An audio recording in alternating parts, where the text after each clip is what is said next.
The desert wind carried the taste of heat and metal as Dalton moved along the ridge overlooking the canyon, his boots grinding against sun-cracked stone, while his eyes traced the land with the instinct of a man who had trusted the wilderness longer than he had trusted people, until he saw Eaton iron trap half buried in sand, massive and ugly, its jaws crusted with dried blood that was not animal but human, and something inside him tightened because he recognized violence made with intention. Someone had set this device not to hunt beasts, but to catch human prey.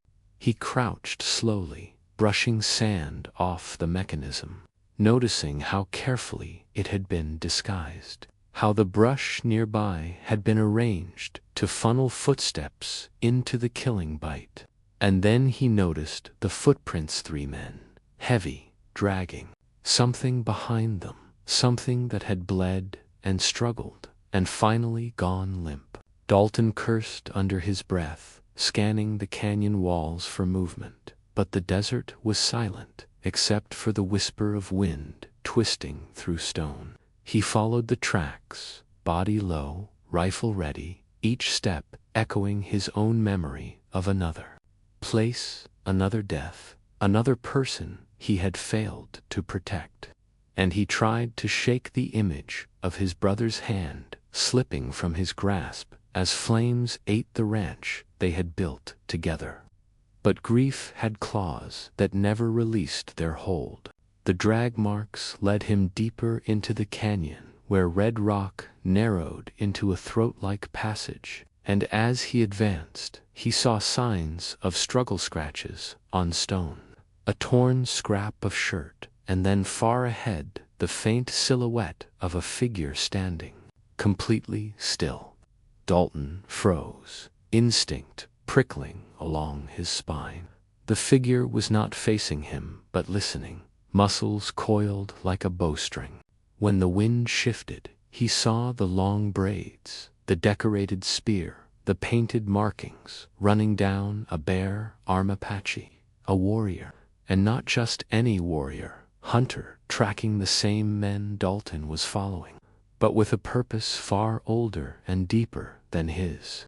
Dalton lowered his rifle a fraction, making no sound, but the warrior turned his head slightly, just enough to show he already knew Dalton was there. Before either could speak, a distant gunshot cracked the air, bouncing between canyon walls like a thrown hammer.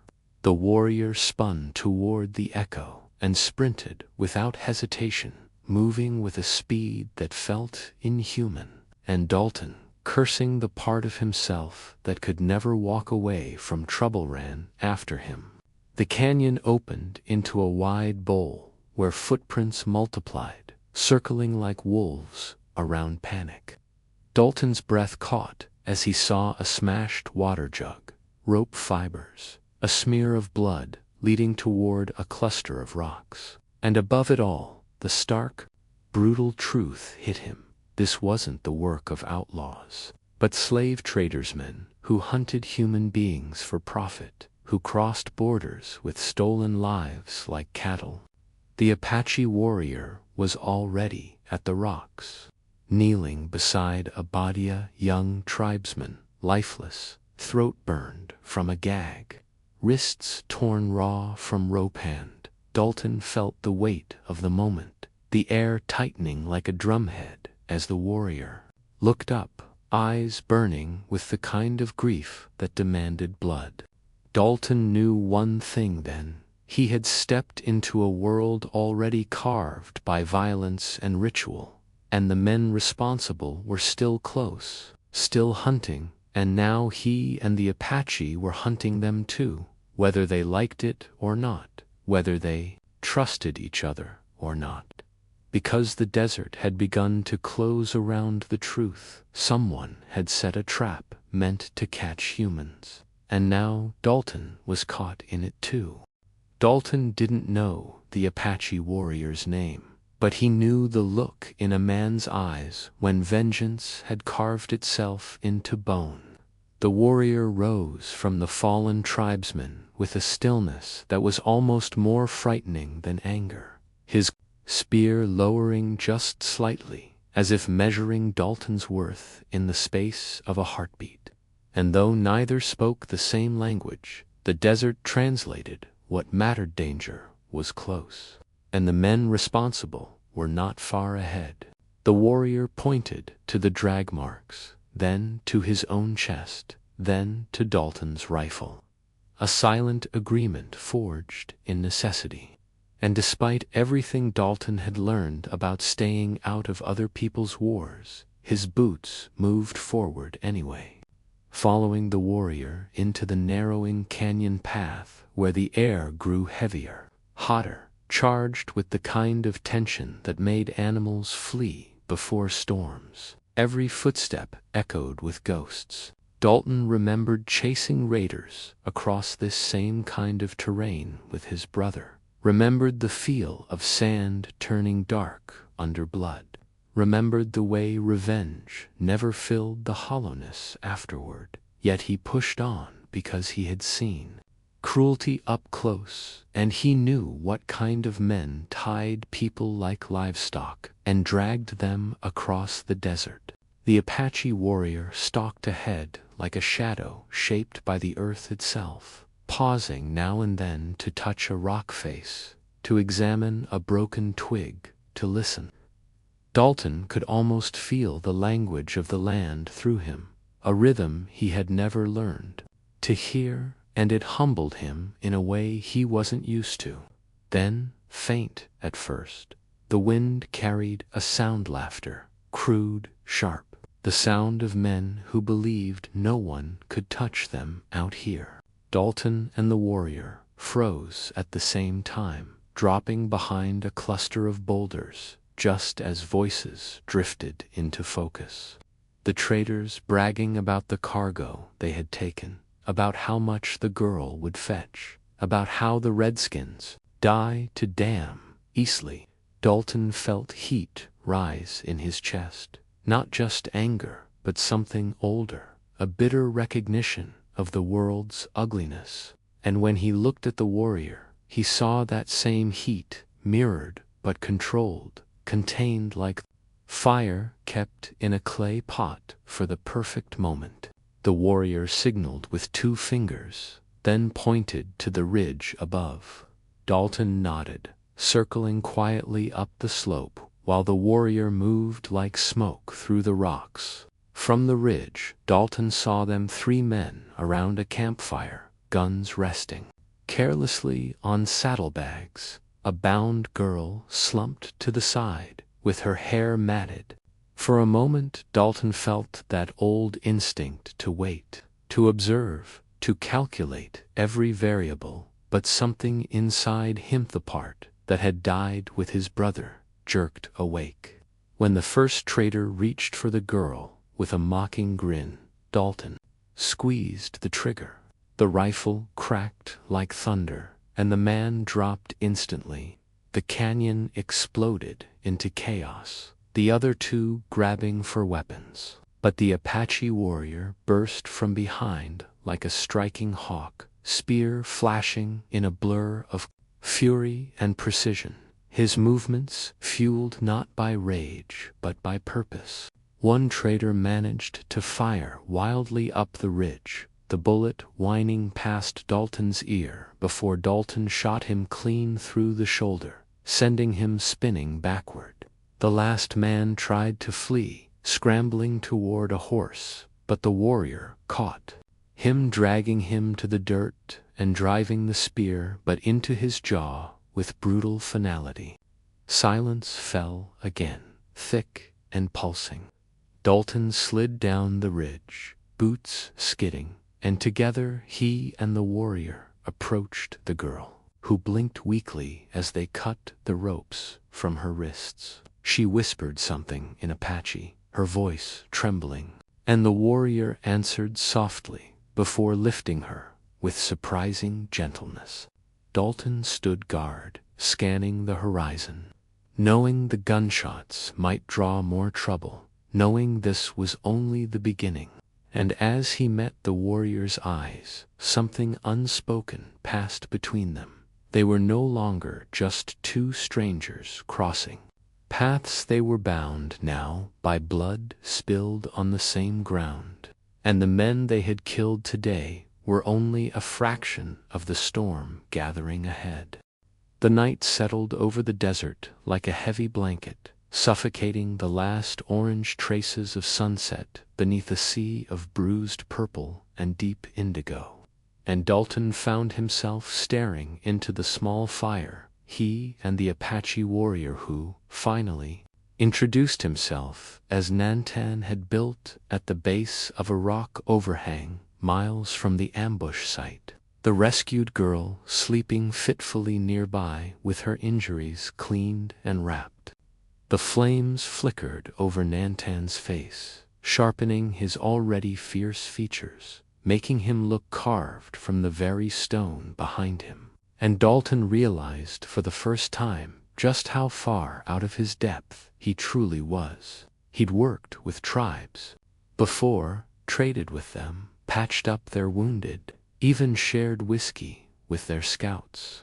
But never had he stood shoulder to shoulder with one in open battle. Never had he looked into their eyes afterward and understood the weight of what it meant to stand between life and death with someone you barely knew. Nantan broke the silence with a low voice, telling Dalton in halting English that the girl whose name was Sani was the daughter of a respected elder, taken not for ransom but as bait to provoke a conflict that would justify a violent push deeper into Apache lands, a strategy Dalton had heard whispered about in saloons and mining camps by men who thought stealing land was something brave instead of something cruel. Dalton's jaw clenched as he listened, because he'd run to the desert years ago to leave behind the ugliness of men who took whatever they wanted. And yet here he was again, standing in the middle of another storm, spinning out of greed and blood, his past repeating itself like a curse. When Nantan asked him why he had truly helped, risking death for someone not of his people, Dalton hesitated, staring into the fire until the answer crept out of him like smoke. Because I've seen what happens when good men look away. Nantan nodded, accepting this not as an excuse but as a truth, and the two sat in a silence that felt almost like respect. But peace was a fragile thing in this land. As the fire crackled, distant in the dark, came the long, low, rolling thunder of hooves, slow at first, then growing, spreading across the plain like a wave of inevitability. Dalton was on his feet instantly, rifle in hand, eyes searching the shadows. But Nantan held up a palm and listened, closing his eyes as if hearing more than just sound. Not Apache, he murmured. Too many horses, too heavy. And felt the hairs on the back of his neck rise. Cavalry, raiders, more of the slavers. Whoever they were moving like men who believed no one could stop them. Nantan shook Sani gently awake, whispering to her in Apache, while Dalton stamped out the fire with quick, practiced motions, kicking sand over the embers until darkness swallowed the camp hole. With no light and no visibility, the desert became a different creature, quiet, suffocating, and filled with unseen threats. The hoofbeats grew louder, closer, until Dalton could distinguish individual riders, the creak of saddles, the metallic clink of rifles tapping against stirrups. He counted at least 10, maybe more. They were searching, sweeping the land in a wide grid, heading straight for the canyon they had camped in. Nantan and Dalton crouched behind the rocks, Sani between them, breaths held, bodies tense enough to snap. The riders passed above them, dark silhouettes against the ridge, torches casting long, stretching shadows that crawled across the canyon walls like reaching hands. They paused, scanning, listening. One rider dismounted, dropping to one knee, touching the ground the same way Nantan had earlier. Dalton cursed silently. He was a tracker. The man pointed downhill, straight toward them. Nantan's fingers tightened around his spear. Dalton cocked his rifle without a sound. They had minutes, maybe less, before they were found, and as the riders began descending the slope, torchlight creeping closer, Dalton knew with a sickening certainty that tomorrow's sunrise might be the last they ever saw. The riders descended the slope with the slow, predatory certainty of men who believed whatever they were hunting had nowhere left to run. Their torchlight rippling across the canyon walls as Dalton pressed himself flatter against the cold stone, feeling Sani trembling between him and Nantan. The girl's fear a sharp reminder that one mistake, one misstep, would doom them all. Nantan whispered a single Apache word, HL, meaning wait. Though Dalton didn't know the language, he understood the intent by the steadying weight of the warrior's hand on his shoulder. The first rider reached the canyon floor, his boots crunching softly in the sand as he held his torch low, searching for footprints, broken brush, any sign of recent passage. Another two riders followed, rifles drawn, sweeping the shadows with the casual menace of men used to taking what they wanted without consequence. Dalton's breath grew tight in his chest. These weren't cavalry, nor simple slavers. These were professionals, the kind hired by ranch barons and corrupt mining bosses, the kind who'd burned his brother's ranch to the ground, believing no one would ever hold them accountable. Flames flickered across the canyon as the lead tracker knelt again, touching the earth with slow deliberation. And Dalton felt his pulse hammering in his throat when the man raised his head, eyes narrowing, toward the exact cluster of rocks they hid behind. Nantan shifted, sliding his knife free so silently even Dalton barely noticed. And Sani clutched Dalton's sleeve with a grip surprisingly strong for someone still shaking from fear and blood loss. The tracker took 2 steps toward them, and then the desert wind shifted, hard and sudden, whipping his torch sideways and sending sparks scattering like tiny meteors across the sand.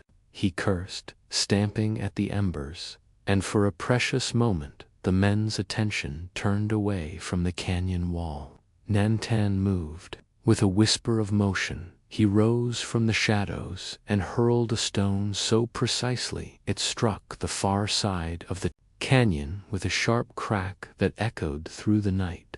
Every rider froze, rifles swung, torches angled. The tracker barked an order, and the men moved toward the sound, leaving their previous trail behind. Dalton released a breath he hadn't realized he'd been holding. Nantan's eyes flashed in the dark with quiet triumph. Apache warriors had survived generations by turning the desert itself into an ally, but the danger wasn't gone, not even close. As the riders spread out toward the false noise, the last man in line, a heavy-set brute with a scar cutting from chin to ear, lagged behind, muttering to himself as he scanned the canyon walls. He wasn't fooled, not fully. His gaze kept drifting back toward their hiding place, suspicion gnawing at him like a dog with a bone. Dalton's fingers tightened around his rifle. If the man came 10 steps closer, he would see them. Sani, still, weak, Nantan crouched like a coiled spring, and Dalton, who'd spent years running, but was quickly realizing that tonight running wasn't an option. The man hesitated, lifting his torch higher. Firelight licked across the rocks. Dalton braced to shoot, knowing the sound would draw every rider back down on them, which meant they'd have seconds, maybe less, to scramble through the narrow crack behind their shelter and hope it led somewhere they could fight or flee. Then, from the ridge above, a distant howl echoed, a coyote, long and low, followed by another and another. The men stiffened, turning back toward their horses. To them, it was just animals calling across the desert. But Dalton saw Nantan's faint smile. It wasn't coyotes. It was Apache signals, reinforcements. The riders mounted up quickly, nervous now, urgency replacing arrogance as the howls multiplied across the cliffs. Within moments, they retreated in a tight formation, thundering back toward the eastern flats. Silence settled over the canyon once more, broken only by Sani's uneven breaths. When the last hoofbeat faded, Nantan touched Dalton's arm and whispered, "Our people come, we move now." And as the three of them slipped into the deeper dark behind the rocks, Dalton realized something bone-deep and undeniable. He wasn't just helping strangers anymore. He was stepping into a war that had already decided he belonged to it.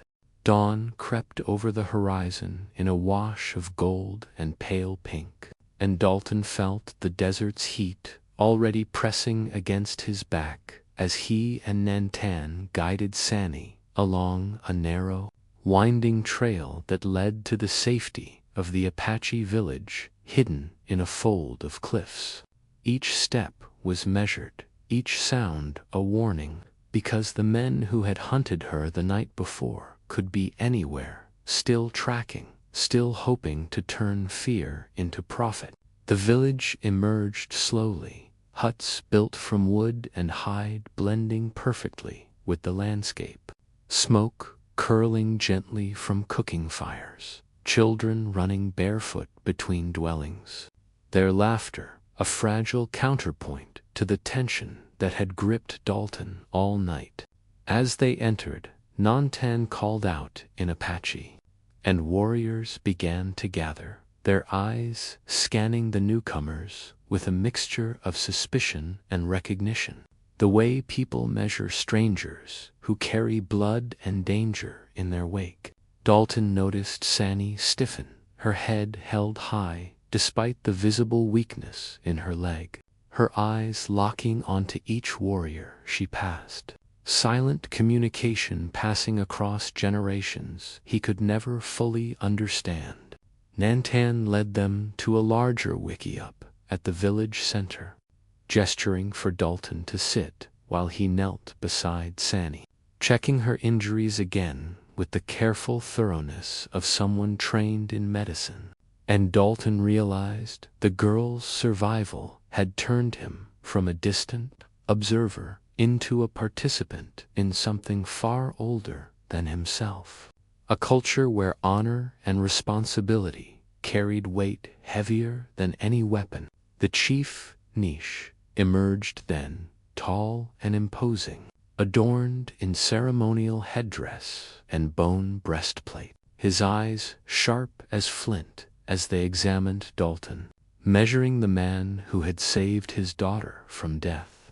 When he spoke, his voice was firm but not cruel, explaining in accented English that by Apache law, Dalton's actions had bound him to Sani, not as a captive but as a partner in the tribe's eyes, a protector whose courage and choices had claimed respect regardless of bloodlines. Dalton's mouth went dry at the weight of the declaration, realizing that the law he had accidentally invoked meant he would be part of this people, their struggles, their fights, their enemies. And Sani, who had not yet spoken, was a constant presence, reminding him that his life as a solitary wanderer had ended the moment he had chosen to intervene.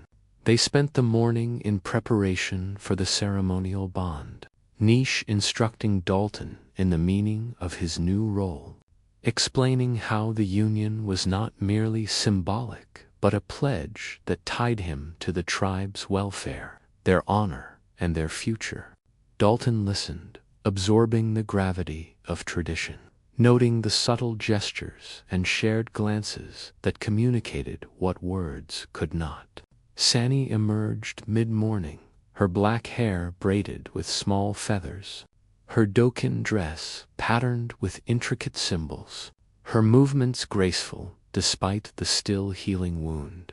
And when her eyes met Dalton's, there was a spark of recognition, curiosity, and cautious assessment, the unspoken understanding that he would be more than an outsider from this moment forward.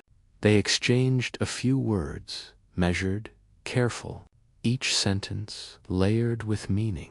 Dalton, realizing that what he had thought would be a temporary act of aid had grown into a lifelong commitment, a joining of destinies forged in blood, trust, and the harsh lessons of the desert.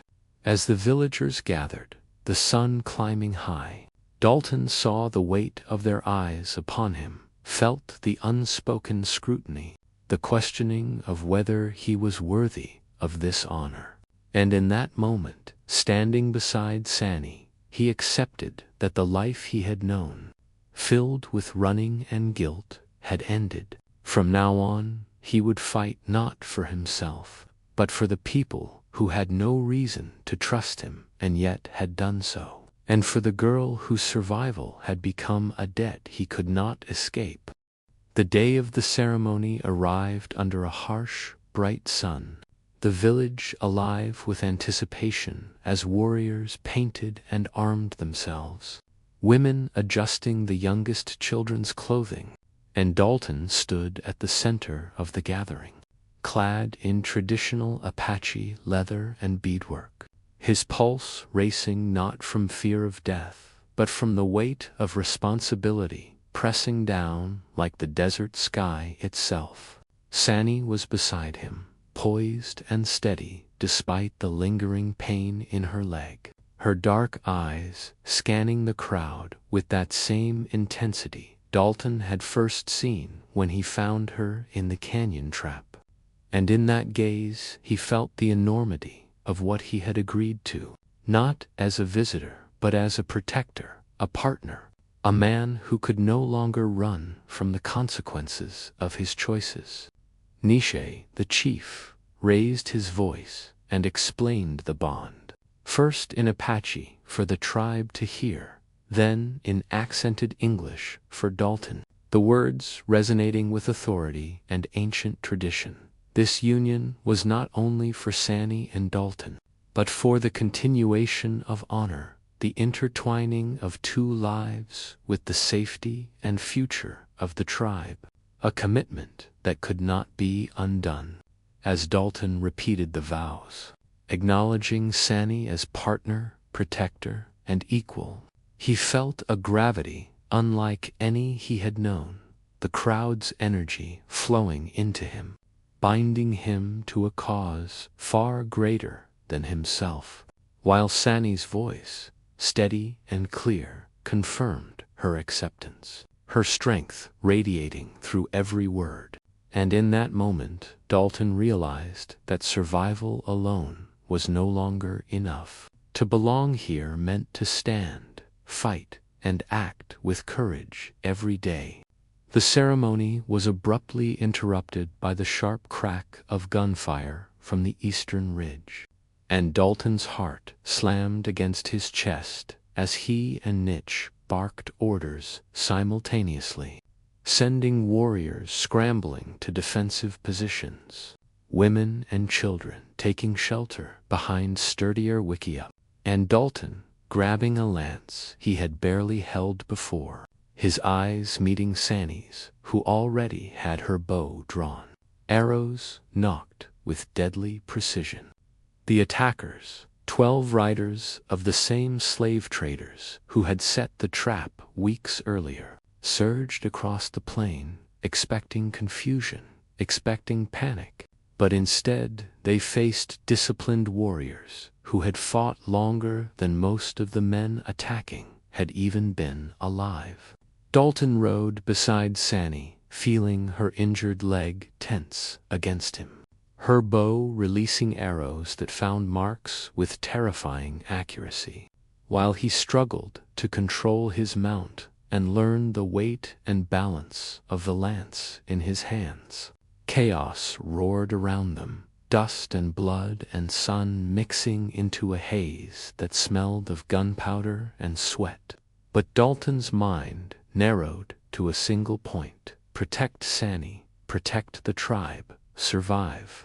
Nisha's strategy unfolded in real time as hidden warriors flanked the attackers, cutting off escape routes and forcing them into a trap they didn't see until it was too late. And Dalton, for the first time in years, felt the clarity of purpose that had eluded him since his brother's fire. This was what it meant to fight for something larger than himself, to belong, to matter. The battle was swift but decisive. The attackers broken, fleeing, or captured. The village largely unscathed due to planning, courage, and the seamless cooperation of its people. And when the last shot echoed across the valley, Dalton sat his horse, chest heaving, finally allowing himself to exhale, feeling the weight of honor, trust, and blood bind him irrevocably to Sanny and her people. She looked at him then, no words needed, only the shared understanding that they had survived not as individuals but as part of a whole, and that the life Dalton had once known, hiding, carrying guilt alone, was replaced now by something that demanded presence, courage, and loyalty. A life intertwined with the girl he saved, the chief who trusted him, and the tribe who had accepted him. The desert stretched wide and relentless around them. But for the first time, Dalton felt anchored, part of something eternal, a man forged in blood and honor, ready to meet whatever horizon dared to rise against them.